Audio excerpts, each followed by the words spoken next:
आनंद मठ। आनंद मठ और ऋषियों की अनमोल धरोहर को संजोएं।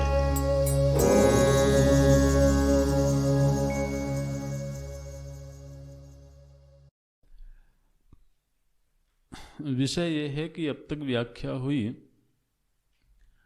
कि व्यष्टि अज्ञान और समष्टि अज्ञान, ये दोनों अज्ञान अलग अलग उपाधियां बनती हैं।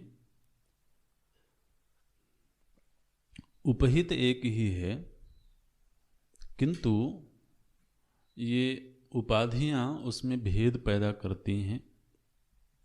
व्यष्टि अज्ञान जब चैतन्य की उपाधि बना तो वह जीव के रूप में अनुभव में आता है, और समष्टि अज्ञान जब उसी चैतन्य की उपाधि बना तो वह ईश्वर के रूप में अनुभव में आता है।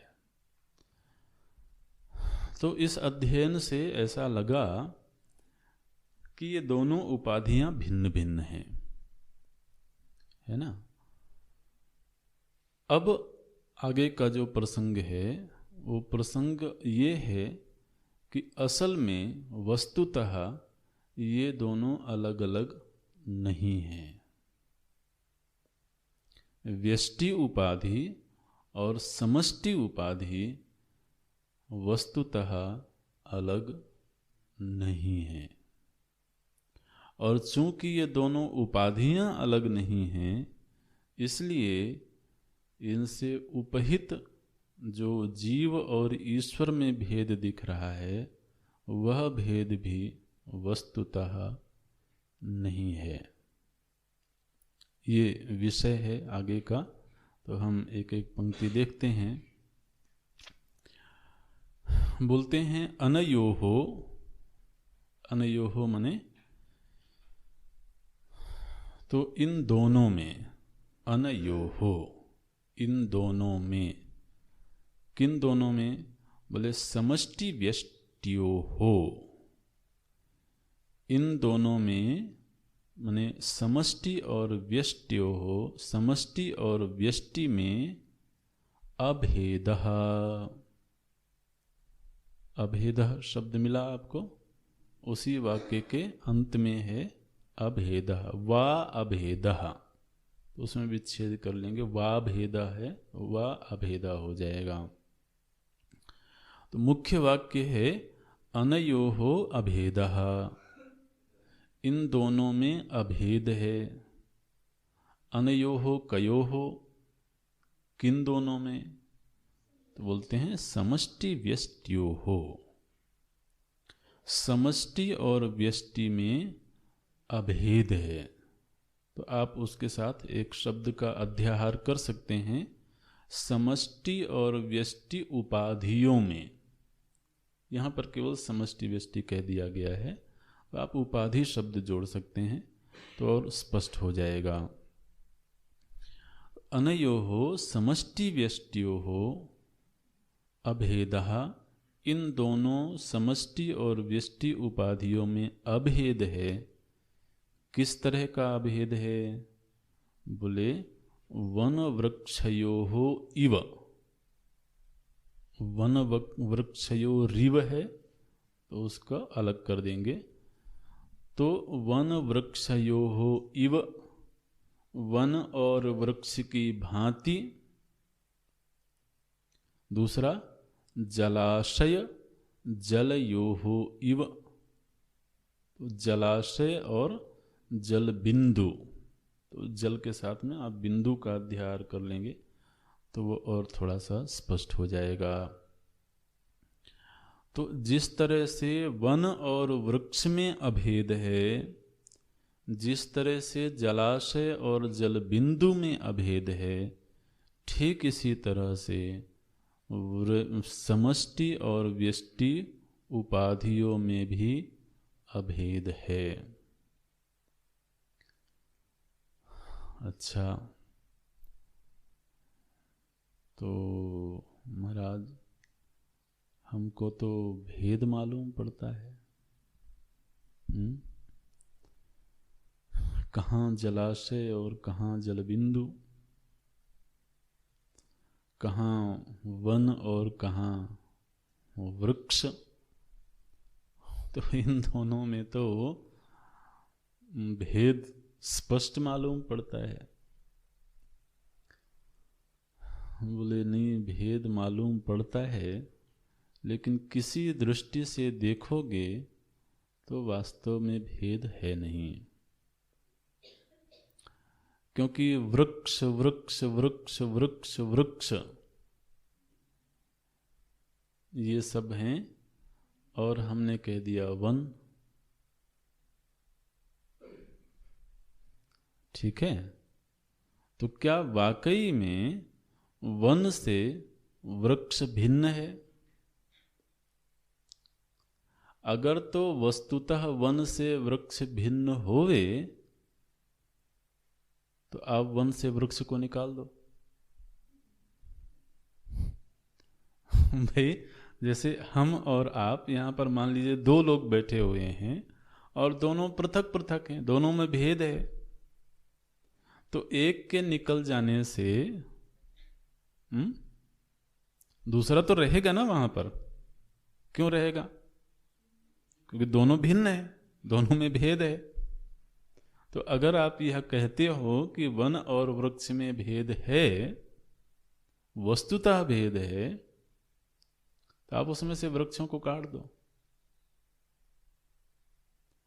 यदि वन वृक्ष से भिन्न होवे तो वृक्षों के कट जाने पर भी वन को रहना चाहिए।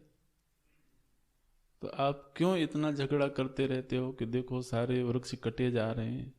अरे वन तो रहेगा ना वहां पर, वृक्ष कट रहे हैं तो कट जाने दो। ये बड़ा अद्भुत सा भेद और अभेद है।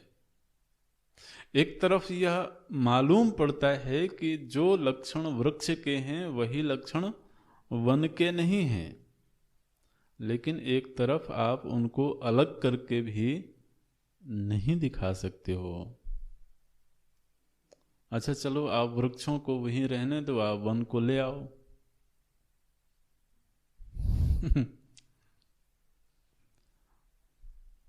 ये है,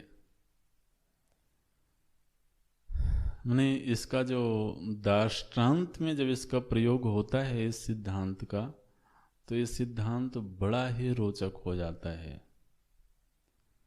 जीव वस्तुतः ईश्वर से भिन्न नहीं हो सकता है। भिन्न दिखते हुए भी, अलग दिखते हुए भी, सच में वह ईश्वर से अलग हो नहीं सकता है। महाराज अलग हो जाएगा तो अस्तित्वहीन हो जाएगा, ये पक्की बात है। तो खैर अभी हम दृष्टांत को देखते हैं। तो जल बिंदु जल बिंदु जल बिंदु इकट्ठे हैं वहां पर, तो हमने कहा जलाशय है।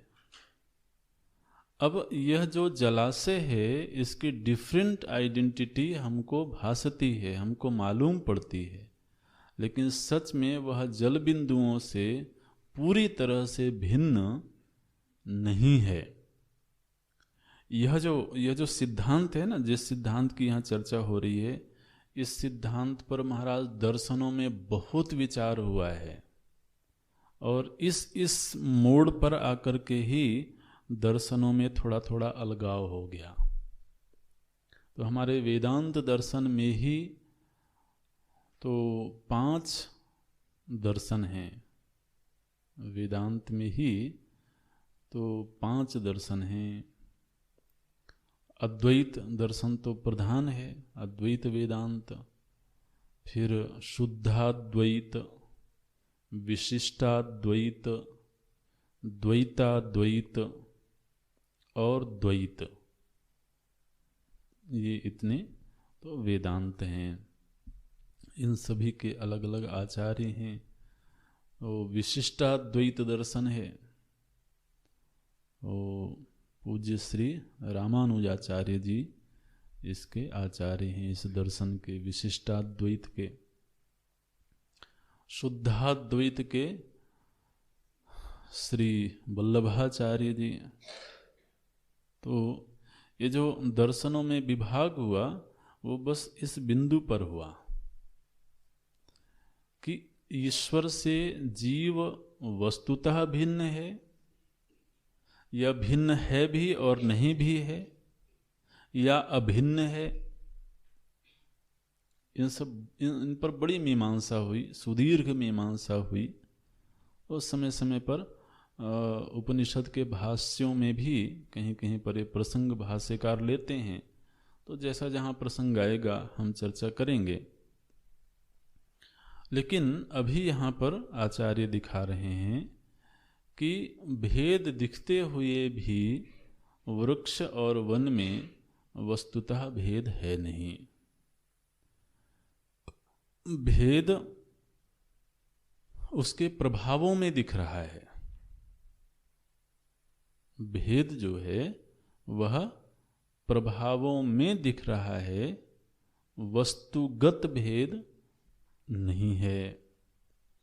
तो क्या बोलते हैं, जिस तरह से वन और वृक्ष में अभेद है, जिस तरह से जलाशय और जल बिंदु में अभेद है, ठीक इसी तरह से समष्टि और व्यष्टि उपाधियों में, अर्थात समष्टि अज्ञान और व्यष्टि अज्ञान में यह कह लें, या समष्टि त्रिगुण और व्यष्टि त्रिगुण में, या समष्टि शक्ति और व्यष्टि शक्ति, ये तीनों ही आप कह सकते हैं। ये अलग अलग नाम हैं। तो इनमें वस्तुतः भेद है नहीं, क्योंकि व्यष्टि अज्ञान व्यष्टि अज्ञान व्यष्टि अज्ञान से ही फिर समष्टि अज्ञान बनता है। अब इसमें एक और सूक्ष्म बात निकल करके आती है, वो ये आती है कि जिस तरह से वन में से प्रत्येक वृक्ष को हटा दिया जाए एक एक करके, तो वहाँ वन नाम की कोई पृथक सत्ता नहीं मिलेगी, है ना। इसी तरह से इस दुनिया से अगर प्रत्येक अज्ञानी को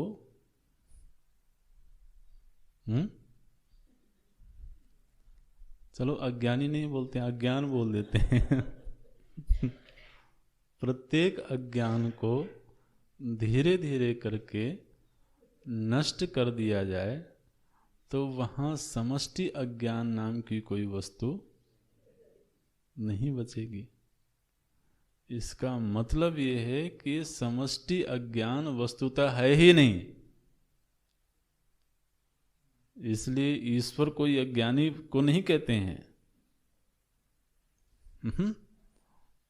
ये तो व्यष्टि अज्ञान से एक ऐसा एक डिफरेंट प्रभाव पैदा हुआ जिससे उपहित होकर के वह चैतन्य ईश्वर की भांति भासता है।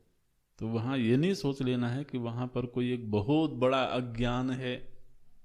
व्यष्टि अज्ञान तो छोटे छोटे अज्ञान हैं और एक समष्टि अज्ञान है जो बहुत बड़ा है, ऐसा नहीं है।